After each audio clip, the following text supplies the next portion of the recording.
When I was young, I starting to really make it as an actor. I came in, I talked to my mother. I said, Ma, did you think that this was going to happen? I'd be so big and I'll be able to take care of everybody and I can do this and I can do that and I can. She said, boy, stop it right there, stop it right there, stop it right there.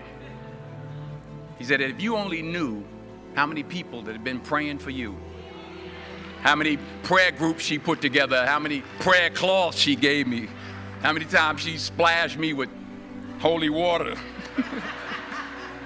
to save my sorry behind her. She said it. She said, oh, you did it by yourself? I tell you what you can do by yourself. You can go outside, get a mop and a bucket and wash them windows. You can do that by yourself. Superstar. So I'm saying that to say I want to congratulate all the parents and friends and family and aunties and uncles and grandmothers and grandfathers and teachers and friends and enemies. All the people that helped you to get where you are today. Congratulations to you all. I'm going to tell about 2-3 stories. I'm going to keep it real short. I remember my graduation. Speaker got up there, went on forever, blah, blah, blah, blah, blah, blah, blah, blah, blah. So I'm going to keep it short. Number 1, put God first. Put God first in everything you do. Everything that you think you see in me, everything that I've accomplished, everything that you think I have, and I have a few things, everything that I have is by the grace of God. Understand that. It's a gift. 40 years ago, March 27th, 1975, it was 40 years ago, just this past March, I was flunking out of college. I had a 1.7 grade point average. I hope none of you can relate. I had a 1.7 grade point average. I was sitting in my mother's beauty shop. They still call it beauty shops now? What they call it now? Yeah, I was sitting in the beauty parlor. I was sitting in my mother's beauty parlor, and I'm looking in the mirror, and I see behind me this woman under the dryer. And every time she looked up, every time I looked up, she was looking at me, just looking me in the eye. And I didn't know who she was, and I said, she said, somebody give me a pen, give me a pencil, I have a prophecy. March 27, 1975, she said, boy, you are going to travel the world and speak to millions of people. Now, mind you, I was flunked out of college. I'm thinking about joining the army. I didn't know what I was going to do, and she's telling me I'm going to travel the world and speak to millions of people. Well, I have traveled the world, and I have spoke to millions of people. But that's not the most important thing, the success that I had. The most important thing is that what she taught me and what she told me that day has stayed with me since.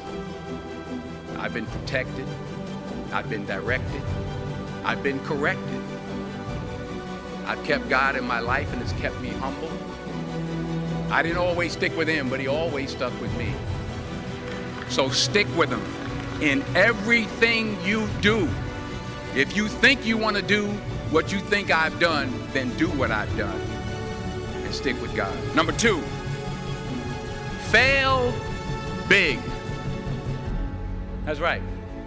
Fail big. Today is the beginning of the rest of your life, and it can be very frightening. It's a new world out there. It's a mean world out there, and you only live once. So do what you feel passionate about. Take chances professionally. Don't be afraid to fail. There's an old IQ test, was 9 dots, and you had to draw 5 lines with a pencil within these 9 dots without lifting the pencil. The only way to do it was to go outside the box. So don't be afraid to go outside the box.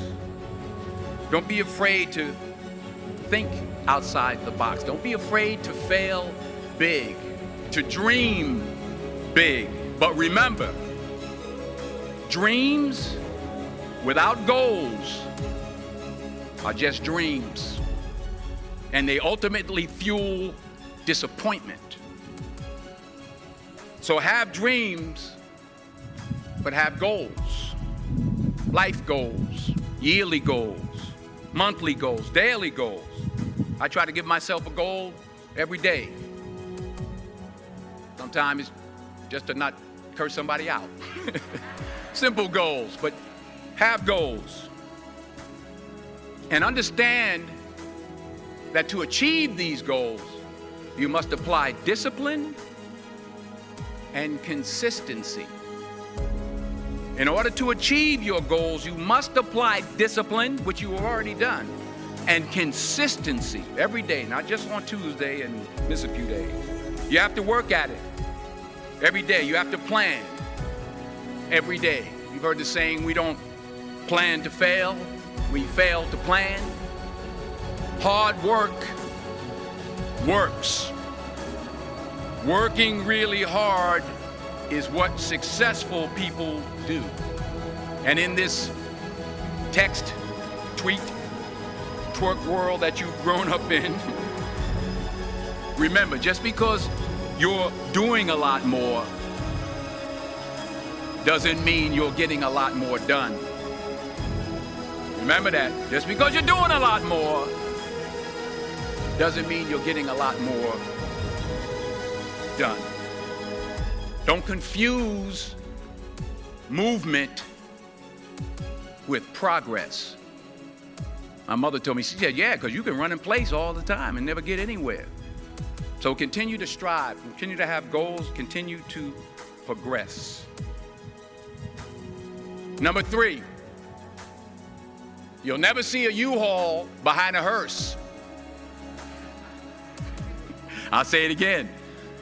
You'll never see a U-Haul behind a hearse. I don't care how much money you make, you can't take it with you. The Egyptians tried it. They got robbed. That's all they got. You can't take it with you. And it's not how much you have. It's what you do with what you have. We all have different talents. Some of you will be doctors, some lawyers, some scientists, some educators, some nurses, some teachers. Yeah, okay. Some preachers. The most selfish thing you can do in this world is help someone else. Why is it selfish? Because the gratification, the goodness that comes to you, the good feeling that I get from helping others, nothing's better than that. Well, one or two things, but nothing's better than that. Not jewelry, not big house I have, not the cars, but it's the joy. That's where the joy is, in helping others. That's where the success is, in helping others. Finally, I pray that you put your slippers way under the bed tonight, so that when you wake up in the morning, you have to get on your knees to reach them. And while you're down there, say thank you for grace. Thank you for mercy. Thank you for understanding. Thank you for wisdom. Thank you for parents. Thank you for love. Thank you for kindness. Thank you for humility. Thank you for peace. Thank you for prosperity. Say thank you in advance for what's already yours. It's how I live my life. That's why I am, one of the reasons why I am today. Say thank you in advance for what is already yours. True desire in the heart for anything good is God's proof to you, sent beforehand to indicate that it's yours already. I'll say it again. True desire in the heart, that itch that you have, whatever it is you want to do, that thing that you want to do to help others and to grow and to make money, that desire, that itch, that's God's proof to you, sent beforehand already to indicate that it's yours.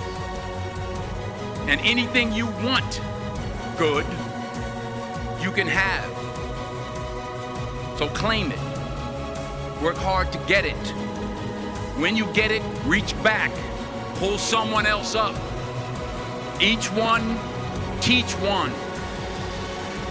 Don't just aspire to make a living. Aspire to make a difference. Thank you.